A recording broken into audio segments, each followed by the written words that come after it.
Her husband died and his family threw her out with the newborn until the rancher with no heirs gave her the deed to his land. The sky over Dust Hollow hung heavy, the color of iron, rain falling since dawn. Mud sucked at boots and wagon wheels on the climb to the small churchyard. The air sharp with wet cedar and fresh turned earth. Mary Ann stood at the grave's edge, clutching the swaddled newborn close. The child stirred, pressing a warm cheek to her damp dress. She shifted to shield him from the wind, eyes fixed on the pine box lowering into the ground. The preacher's voice was steady but faint against the rain. A handful of townsfolk stood with hats bowed. At the far side, Agatha Clark, rigid in a black dress, slick with rain, kept her mouth a thin, hard line. When the final clump of dirt struck the coffin, Agatha stepped forward, not to the grave, but to Mary Ann. "From this moment," she said, her voice slicing through the rain, "you are no longer part of the Clark family. Take your things and leave this land." A murmur rippled through the crowd. "Mrs. Clark," Mary Ann began, "you heard me. My son is dead because he tied himself to the wrong blood. You brought trouble and now it ends." Some nodded in agreement, others avoided her gaze. "You would turn me out with a newborn." "I will," Agatha said coldly. "Your kind will not poison my household any longer." The Clark foreman stepped forward, rain beating on his coat. He dropped a battered trunk and a small bundle at Mary Ann's feet, spilling into the mud. "That's all you brought into this family," Agatha said. "It will do for wherever you end up."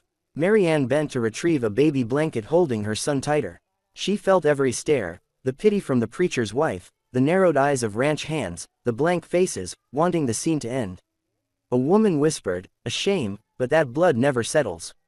Marian straightened, chin high, despite the rain in her hair. She gave Agatha no more words. Turning toward the road, she carried the baby and the damp bundle away.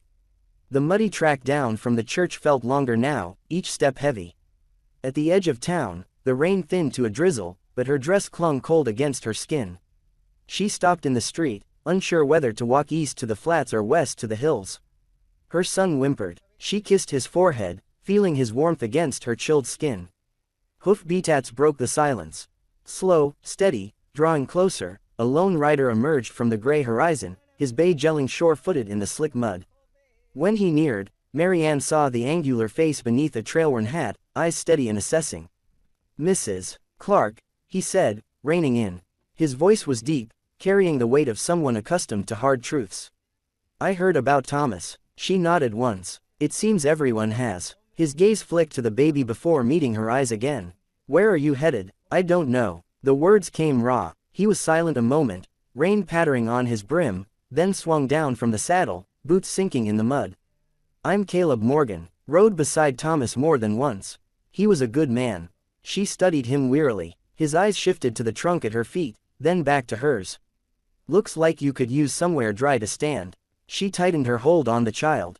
Exhaustion pressing in, Caleb stood as though he had all the time in the world to wait for her answer. In the quiet, the rain faded to a mist, and the gelling slow breath filled the space between them. Mary Ann still didn't answer, but for the first time since morning, she felt someone standing between her and the emptiness stretching in every direction. The drizzle had deepened into a cold mist, threading through Mary Ann's hair and chilling the air between them. Caleb stood with one hand resting on his gelding's bridle, his gaze steady, unreadable yet free of judgment. "You look like you have been walking a long while," he said, his voice low but clear. "I will manage," Mary Ann replied quickly, shifting the baby in her arms. "I do not want charity." Caleb's brow lifted slightly. "Charity is when someone gives because they feel sorry for you. This isn't that. It is too far to town in this weather and your boy is already cold." Her chin lifted. "We will find shelter in the flats or the hills." His tone was not mocking, only certain. "I have seen both. They will give you nothing but more rain and more miles." Marian's lips pressed together. She had learned long ago that pity was a poison that sounded like kindness. Still, there was something in the way he spoke, measured, like a man used to weighing his words before he spent them. "Why?" she asked finally. "Because Thomas would have done the same for me," Caleb said. "We rode together once, fought off men who thought the law was whatever their guns said it was. He had my back then. Seems only right I have his family's now." She looked at him for a long moment, the rain whispering between them. "You do not even know me. I know you're holding your ground in the street when you ought to be sitting near a fire," he said simply. When she did not answer, Caleb reached for the trunk at her feet, hefting it with one hand and setting it across his saddle. Come on, my ranch is a few miles west. You can decide what comes after when you've warmed up. She hesitated, then followed him to the gelling. His hand closed around hers, steady and sure as he helped her into the saddle. He mounted behind her, the warmth of his coat blocking the wind as the horse moved into an easy lope toward the hills. The road blurred under the gray afternoon. Caleb asked nothing more, and she offered nothing. But she noticed the way his hand on the rein stayed relaxed. The way his gaze moved constantly over the land as if he had memorized every fence post and arroyo. Halfway to the ranch, the ache in her legs deepened and the world began to tilt. She clutched the baby tighter, but the edges of her vision went soft, the mist turning to darkness. When she woke again, it was to the smell of wood's smoke and the steady crackle of a fire. She was lying on a sofa draped with a heavy quilt. Her boots set neatly beside it. Somewhere nearby, the sound of water simmering in a kettle filled the silence. She pushed herself up, searching for her son. Her eyes found him near the hearth, lying in a wooden cradle, its surface worn smooth by time, but polished to a soft glow. A knitted blanket was tucked around him, his tiny hands resting by his face. Caleb knelt beside it, adjusting the cradle's position so it caught the full warmth from the fire. That belonged to my mother, he said without looking up. Been locked in the storage room since my sister passed. Figured it was time it saw use again. Marianne swallowed, her throat tight. She had not expected anything more than a chair by the fire. Maybe a place to rest for a night. But this felt like something older, something kept safe. Until now. He rose, glancing at her briefly. Kettle's on. You should eat before you try standing. Weather's turning colder tonight. She nodded, her gaze drifting back to the cradle. The firelight made the old wood glow as though it carried the warmth of another lifetime. For the first time since she had left the Clark land, she felt her son was not merely safe. He was sheltered in a place that seemed to remember how to protect what it held. The sun sat high over Dust Hollow, casting sharp light across the weathered storefronts and the dusty main street. Marianne kept her shawl pulled close, one hand cradling the small pouch of coins she'd brought for medicine. The baby's fever had eased the night before, but she wasn't about to take chances. Carter's pharmacy stood at the far end of the boardwalk, and she was halfway there when a voice, cold and unmistakable, cut across the street. Well, if it isn't the widow, Clark. Agatha's tone rang sharp as a church bell on Sunday. Marian slowed, turning just enough to see her former mother-in-law standing beside two of her sons-in-law. The older woman's eyes swept over her from worn boots to the satchel at her side. I suppose, Agatha went on, raising her voice so the cluster of onlookers could hear. You've found yourself quite comfortable living off another man's charity. Eating his bread, sleeping under his roof. What's next? Taking his name, too. A few murmurs stirred in the crowd. Marianne's grip tightened on the satchel strap, but she kept her chin level. I am here for medicine for my child. That is all. Agatha stepped closer, her skirts brushing the dust. Your child carries Clark blood, and yet you shame that name by hiding on the Morgan land like some stray. Thomas would have been sick to see it. Marianne's breath caught, but before she could speak, movement flickered at the edge of her vision. Caleb stepped out from between two wagons, his hat brim shadowing his eyes. He didn't look at her first, his gaze locked on Agatha, calm and unblinking. That's enough, Mrs. Clark, he said, voice steady, but cutting clean through the murmurs. Agatha bristled. This is no concern of yours, Mr. Morgan. It is when you speak about someone under my roof. Caleb moved forward, closing the distance until he stood between Marianne and the Clarks. His stance was easy, but there was no mistaking the way the streets seemed to still around him. She is my guest, he said, his voice carrying without strain. Anyone who has a problem with her will take it up with me. And if they think they can push her out, they'll have to push me off the Morgan land first. Gasps and low whispers rippled through the crowd. Agatha's mouth thinned, her fingers tightening on her parasol. You would risk your standing in this town for her. Caleb's eyes didn't leave hers. Standing's worth less than a man's word, and I gave him mine. The silence that followed was heavy, broken only by the shuffle of boots as a few onlookers stepped back. Agatha gave a sharp sniff, turned on her heel, and stalked away, her companions trailing behind. Caleb turned slightly, glancing at Marianne. You still need that medicine. She managed a small nod. He took the satchel from her hand without asking and opened the pharmacy door. Then let's get it and be on our way. Inside, the low hum of conversation from outside faded, replaced by the faint scent of dried herbs. Caleb waited while she spoke to the shopkeeper, then paid for the packet of tincture without a word. On the walk back toward the hitching post, Marianne kept her gaze ahead. You didn't have to do that, she said quietly. Sure I did, Caleb replied. You're on my land, that makes you my responsibility. She bit her lip, unsure whether to feel grateful or concerned. It wasn't just the words he'd spoken. It was the way he had said them, like he'd drawn a line in the dust that no one else would dare cross. As they mounted up to ride back, she couldn't shake the thought that Caleb Morgan didn't give a damn about the whispers in town, but deep down she wondered how long a man could stand against them before they tried to make him pay for it. The afternoon sun lay heavy across the Morgan ranch, casting long shadows from the barn to the corral. Caleb had been mending a section of fence near the main gate when the sound of approaching hooves drew his attention. A lone rider came into view. A man in a dust-coated coat, hat pulled low. He sat easy in the saddle, but something about the way he scanned the land marked him as a man looking for more than scenery. Caleb's jaw tightened as the rider drew closer. Jed Malone, he said flatly, when the man dismounted. Jed grinned, though the smile didn't reach his eyes. Been a long time, Morgan. Not long enough, Caleb replied, wiping his hands on a rag. What do you want? Jed glanced toward the house where Marianne's laundry fluttered on the line. Then back to Caleb. Heard you're still hanging on to this patch of dirt. Some folks in town reckon it's worth more than you can get out of it. I'm not selling. Jed gave a low chuckle. Didn't think you would, but I'm here as a favor, letting you know there are men who don't like being told no. And when men like that want something, he stepped closer, lowering his voice. Things tend to happen. Caleb's gaze hardened. You working for them now? Guess running off in the middle of a fight wasn't the last time you sold someone out. The grin slipped from Jed's face. Careful, Morgan, I'm giving you a chance to walk away from trouble. You keep this land, and it's you, the lady, and that baby who will feel it.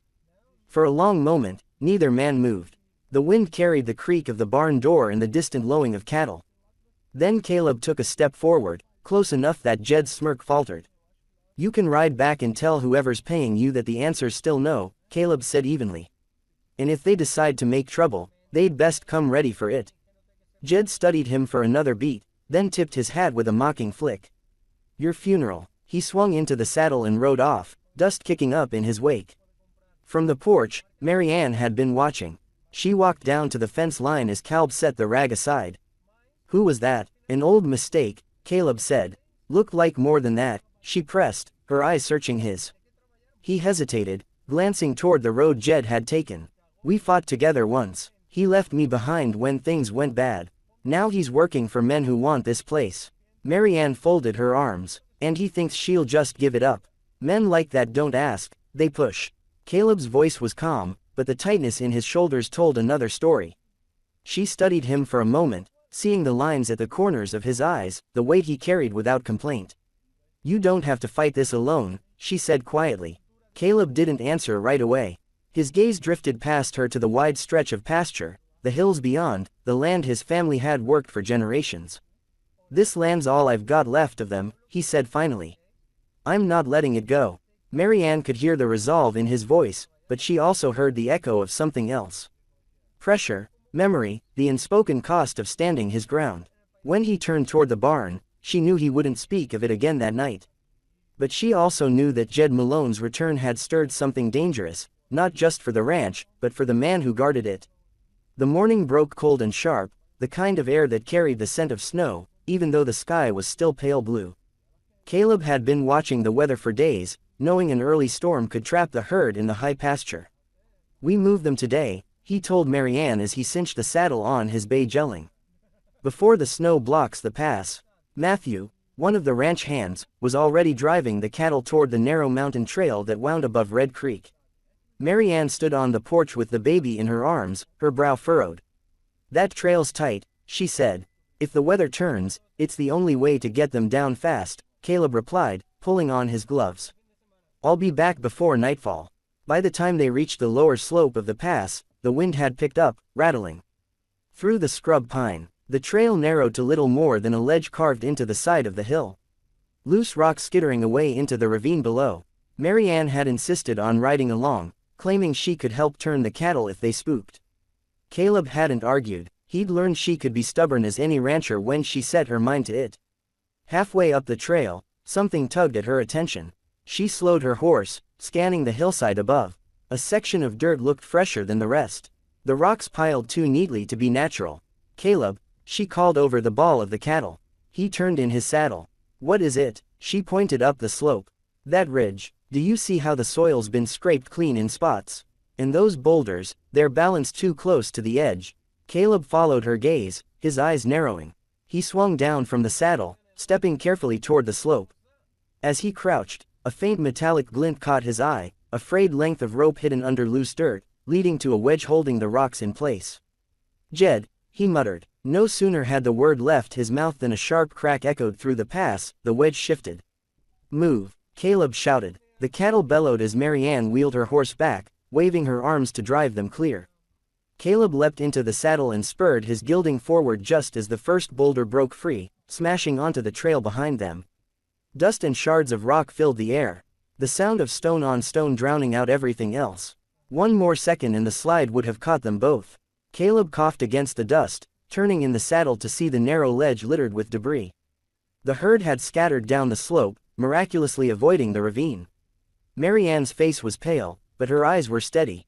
"You all right?" He nodded once, though his pulse still hammered. "You saw it before I did."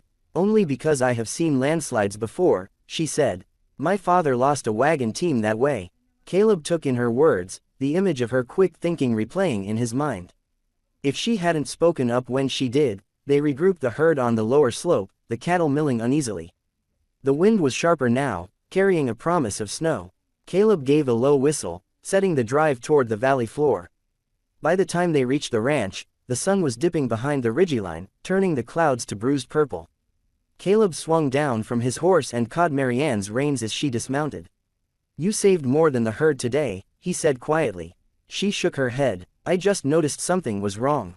"No," he corrected, his voice firm but low. "You saw trouble and acted.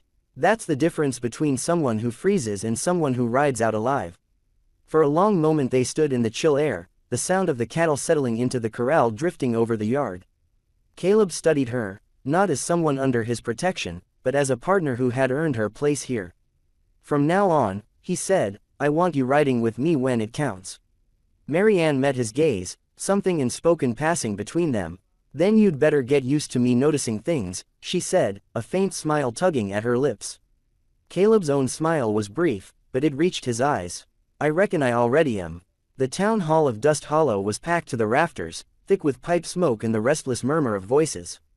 Late afternoon sunlight slanted through the high windows, painting the air in golden shadow. Every seat was filled. Men lined the walls, hats in hand, shoulders brushing the paneling. Caleb Morgan sat in the back row, hat in his lap, jaw set. The council's summons had been polite, threats often were, but the meaning was plain. The Denver and Pacific Railroad wanted his northern pastures, and today they meant to take them. At the front, Mayor Crenshaw, a thick-waisted man with a voice that could rattle barn doors, rapped his gavel. "Order. The Denver and Pacific Railroad has made a generous offer for the land needed to lay their track. This will bring progress, jobs, goods, more traffic. We'd be fools to turn it down." Cheers rose from the merchants' corner. A few ranchers nodded. Caleb's voice cut through. "And whose land will that track run through?" Crenshaw met his eyes. "Your northern section. The company's offering more than fair. It's not for sale," Caleb said flatly. A ripple of murmurs swept the crowd. A rancher near the front leaned back. "It's just grass and cows, Caleb. You could buy better land closer to town." "That just grass is my best winter pasture," Caleb replied, rising slowly. The boards groaned under his boots. "Take it, and my herd starves before spring." "This isn't sentiment, it's survival." One of the younger councilmen frowned. "Progress means sacrifice. My family bled for that land," Caleb said, voice hardening. "My father built those fences with his own hands. My mother drove cattle through storms you wouldn't last an hour in. And you want me to sell it for a train schedule that'll change the moment Denver says so?" "No." The mayor leaned forward. "You're one man standing in the way of this town's future. And you're a room full of men willing to sell it to the highest bidder." Caleb shot back. "I won't sign away my father's grave to strangers who've never set foot here." The tension was thick enough to choke on. Then the back door creaked open. Marianne stepped inside, the baby in her arms. She wore no bonnet, her hair damp from drizzle, eyes steady as she crossed the room, her boots clicked softly on the worn boards. Without hesitation, she took her place just behind Caleb. The baby stirred with a faint cry. Marianne adjusted the blanket, lifting her chin. She didn't speak, but her presence said enough. This was her home, too. Something shifted. A few who had been leaning forward now sat back. The earlier jeers faded. Caleb didn't turn, but her nearness settled at his back like a brace. He faced the council. You wanted to see who this land matters to. You're looking at them. My name's on the deed, but it feeds more than cattle. It feeds a family. That's worth more than your money or your promises. The mayor's mouth tightened. We'll vote. Hands went up. More for the railroad than against, but not enough to pass. The motion stalled. The gavel came down with a crack. This isn't over, Crenshaw warned. I know, Caleb said, placing his hat on his head. Neither am I. He stepped aside for Marianne, the baby now sleeping on her shoulder. They walked the length of the hall under a dozen quiet gazes. Only after the door closed did the murmurs rise again. Outside the boardwalk glistened with rain. The wind carried the scent of wet cedar and far-off thunder. Caleb glanced at her. You didn't have to come. I know, she said softly, meeting his eyes. But I wasn't about to let you stand alone. Something in his chest eased. He tipped his hat, and together they turned toward home, knowing the fight was far from over. The main street of Dust Hollow glowed under strings of lanterns, their lights swaying gently in the cool autumn breeze. The smell of roasted corn, cinnamon apples, and fresh hay hung in the air. Children darted between booths, clutching candied apples, while the brass band played a lively reel near the gazebo. Marianne stood near the edge of the crowd, Ethan in her arms, watching the bustle with quiet caution. She could feel the weight of the glances that swept her way. Not the sharp-cutting ones from months ago, but curious, waiting. They were all here for the harvest festival. Yet she knew half the town was also here to see what Caleb Morgan might do next.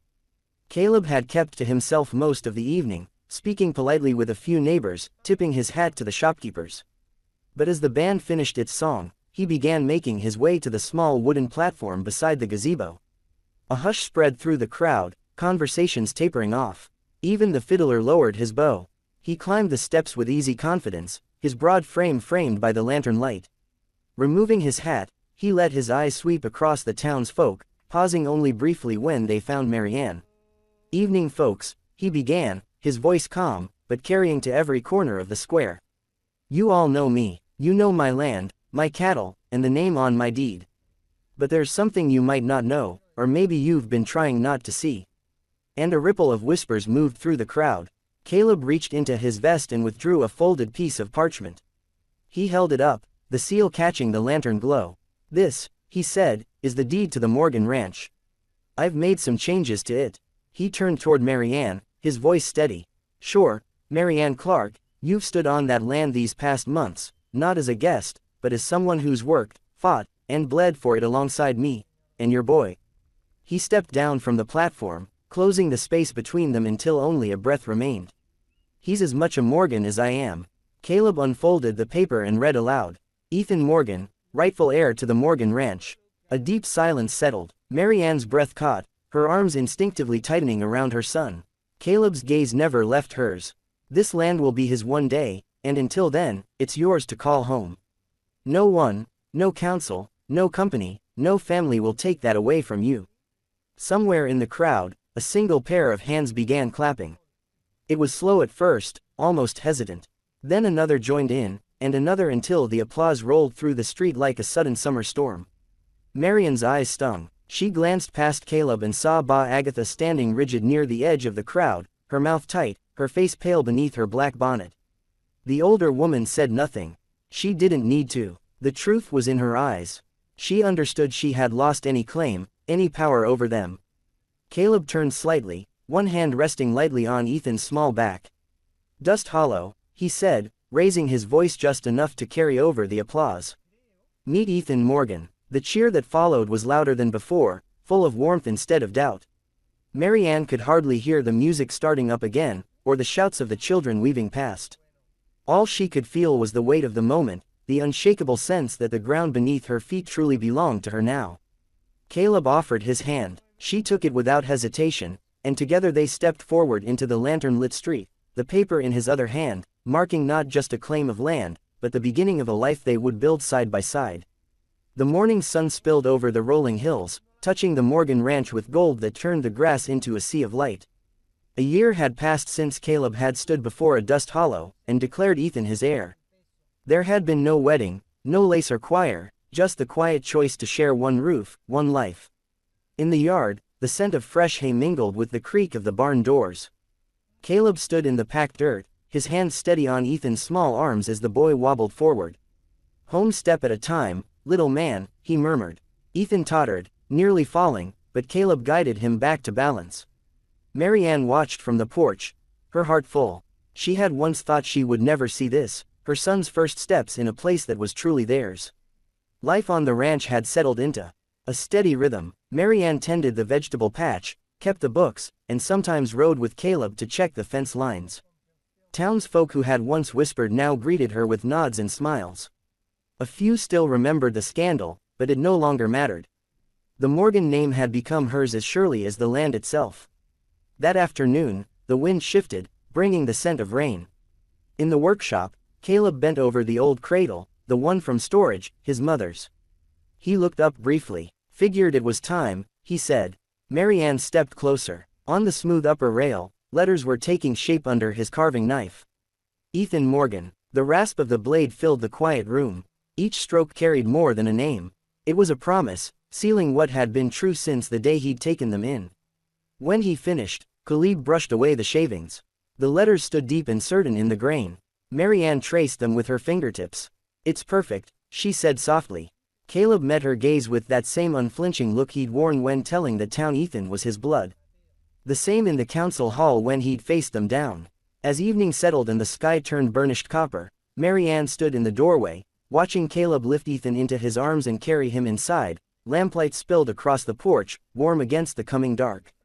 She thought of the road that had brought her here, the cold rain outside the Clark house, the humiliation, the fear of not knowing where they would sleep, and of the man who had stepped down from his horse in the mud to offer her shelter with no questions asked. Her voice was low, meant only for herself. "I was thrown into the street with my newborn in my arms. Now I have a home. A man who stood before the whole town and called my son his blood. Out here in the West that is a vow stronger than any piece of paper." From inside came the soft creak of the cradle, the name Ethan Morgan rocking gently in the shadows. And Mary Ann knew that whatever storms came, this would always be their place, the home they had built together. And that's how Mary and Clark went from being cast out into the rain with nothing but her newborn to finding a home, a family, and a man whose word was stronger than any contract. If this story